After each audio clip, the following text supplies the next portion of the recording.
Tatlong beses ko siyang tinalo sa unggoy-unggoyan, kumpanyero. Ganun ba? Isa kang napakalupit Dahil ako ang numero unong na Olympian.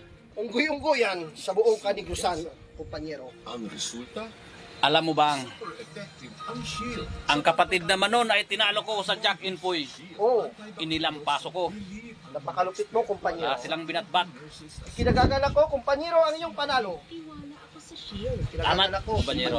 Ang pinsan naman yun ay tinalo ko sa luksong tinik. Ang mga nurse, napakalupit. Napakalupit pala. Kasi ang tinik, Kasi ang gamit nila, tinik ng bangos. Anong tinik yun, kumpanyero? Di ba boneless yun? Magkakamali ka yata ng sinasabi.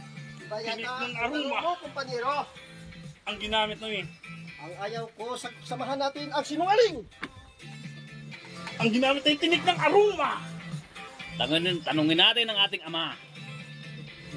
Papa, totoo ba ang sinasabi ng iyong anak na lapastangan? Tinalo raw na sa luksong tinik. Boneless yun.